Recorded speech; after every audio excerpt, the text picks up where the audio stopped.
In the quiet corners of history, amidst towering shelves of books and whispered tales, one name echoes louder than any other: William Shakespeare. But who was this man, this literary giant, whose words have shaped our language and our world for over 400 years? Was he a simple glover's son from a provincial town? Or was there more to his story? Join me as we pull back the curtain on the life of the Bard of Avon, a story as captivating and mysterious as any of his plays. Our journey begins not in the grand halls of London, but in a small market town, Stratford-upon-Avon, in the spring of 1564. Imagine the cobbled streets, the timber-framed houses, the sounds of horse-drawn carts and market chatter. It was here, into this bustling but unremarkable world, that William Shakespeare was born to John Shakespeare, a successful glover and alderman, and Mary Arden, the daughter of a wealthy landowner. His home on Henley Street, still standing today, gives us a glimpse into his early life. It was a comfortable, middle-class upbringing. William was the third of 8 children and likely attended the local King's New School, where he would have received a rigorous education in Latin, classical literature, and rhetoric. Think of a young boy, his mind brimming with the epitaphes of Ovid and the soaring language of Cicero, seeds of genius being planted in the fertile ground of a classical education. This foundation was not just academic. It was the toolkit he would later use to construct the most magnificent stories the English language had ever seen. But Stratford, for all its charm, was a small stage for a man of such burgeoning ambition. At the age of 18, he married Anne Hathaway, a woman 8 years his senior. The marriage was hasty, and 6 months later, their first child, Susanna, was born, followed by twins, Hamnet and Judith. And then, history falls silent. From the mid-1580s to the early 1590s, we enter a period known as Shakespeare's lost years. There are no records of what he was doing or where he was. Did he work as a schoolmaster? Did he travel through Europe with a troupe of actors? Did he run afoul of the law? These missing years are a blank canvas for speculation, a mystery that only adds to his mystique. What we do know is that when he reappears, he's in London not as a glover's son, but as an up-and-coming player in the city's explosive new entertainment scene. The theater pictured the London of the late 16th century. It was a thriving, chaotic, and often dangerous metropolis, a melting pot of rich and poor, nobles and vagabonds, all drawn to the capital's promise of fortune. And at the heart of its cultural life was the theater. This wasn't the polite, hushed affair we know today. It was a raucous, interactive experience. The playhouses, like the Rose and the Curtain, were arenas of sound and fury. Audiences would cheer, boo, and even throw things at the actors. Into this vibrant world stepped William Shakespeare. By 1592, he had already made a name for himself, though not everyone was a fan. A rival playwright, Robert Greene, famously sneered at him as an upstart crow, an actor who dared to think he could write. But Greene's jealousy was just a sign of Shakespeare's rising star. He wasn't just an actor. He was a poet and a playwright of extraordinary talent, and London was about to witness his ascent. His career truly took off when he became a shareholder in the Lord Chamberlain's Men, one of London's premier acting companies. This was a game. It meant he wasn't just a writer for hire. He was a partner in the business, sharing in the profits and the risks. The company performed for packed houses, and even for Queen Elizabeth I herself. Their success was so great that in 1599, they built their own theater on the south bank of the Thames, an iconic structure that would become synonymous with Shakespeare's name. The Globe Theatre, this would know, as he called it in Henry V, was his stage. It was here that his greatest tragedies, comedies, and histories would come to life. Imagine standing in the yard as a groundling, looking up at the stage, as actors in elaborate costumes declared to be, or not to be, or jested. If music be the food of love, play on. For the price of a penny, you could be transported to ancient Rome, the forests of Athens, or the battlefields of France. Shakespeare wasn't just writing plays. He was building worlds, and what worlds he built. Between roughly 1590 and 1613, Shakespeare produced an astonishing body of work.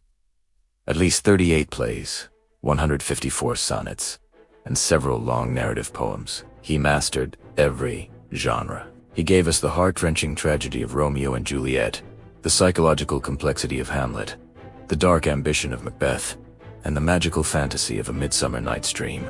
He could make you laugh with the witty banter of Much Ado About Nothing and weep for the folly of King Lear. His characters are not just archetypes. They are deeply human. They are jealous, ambitious, in love, filled with doubt, and consumed by revenge. They are us. His pen was a force of nature. It wasn't just the stories he told, but how he told them. Shakespeare's command of language was unparalleled. He invented over 1,700 of our common words, from eyeball and swagger to lackluster and alligator. He crafted phrases that have become so embedded in our speech that we use them without even realizing their origin. All that glitters is not gold. Break the ice. A heart of gold. Wild goose chase. He wrote in iambic a rhythm that mimics the natural beat of the human heart, making his verse feel both epic and intimate at the same time. The sheer scope of his vocabulary and the depth of his psychological insight have led some to question whether one man could have possibly written all these works. The authorship question has swirled for centuries, proposing everyone from Francis Bacon to Christopher Marlowe as the true author. But the vast majority of scholars agree. The evidence overwhelmingly points to the Glover's son from Stratford. The genius was real. Sometime around 1611, after a career spanning more than 2 decades, Shakespeare left the frenetic energy of London and retired to Stratford. He had become a very wealthy man, a respected gentleman with a large house called New Place, the second largest in town. He spent his final years as a prominent citizen, surrounded by his family. He died on April 23rd, 1616, at the age of 52. His cause of death is unknown, though a local vicar wrote decades later that he had contracted a fever after a merry meeting with fellow writers. He was buried in Holy Trinity Church, the same church where he was baptized. His gravestone bears a curse, a final piece of theatrical flair. Good friend, for Jesus' sake forbear to dig the dust enclosed here. Blessed be the man that spares these stones, and cursed be he that moves my bones. His story could have ended there. The tale of a brilliant playwright who enjoyed great success in his lifetime, but his real legacy was just beginning. In 1623, 7 years after his death, 2 of his friends and fellow actors, John Heminges and Henry Condell, gathered his plays and published them in a single volume. We know it today as the First Folio. Without this act of friendship, of preservation, half of his plays, including masterpieces like Macbeth, Julius Caesar, and The Tempest, would have been lost to us forever. The First Folio didn't just save the plays. It cemented Shakespeare's status as a literary immortal. It ensured that his voice would not fade with the passage of time. And that voice has never been silenced. For centuries later, Shakespeare is more alive than ever. His plays are performed more than any other playwrights in every corner of the globe, in hundreds of languages. They've been reimagined as blockbuster films, operas, musicals, ballets, and novels. From The Lion King, which is essentially Hamlet with lions, to West Side Story, a modern Romeo and Juliet, his plots and characters are constantly being reborn. Why? Because the themes he explored are universal and timeless. Love, loss, betrayal, ambition, justice, and mercy. He grappled with the biggest questions of human existence. What does it mean to be alive? What is our place in the universe? What are we capable of, for good and for ill? Shakespeare holds a mirror up to nature, and in it, we see ourselves reflected in all our complexity and contradiction.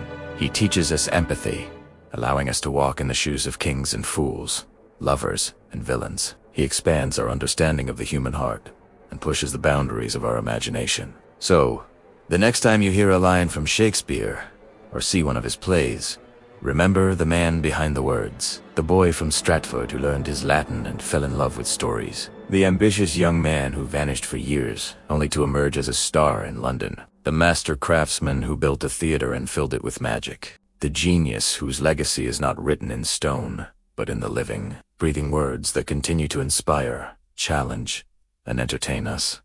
All these centuries later, the mystery of who he was may never be fully solved, but the power of his work is undeniable. Thank you so much for joining me on this journey into the life of the great bard.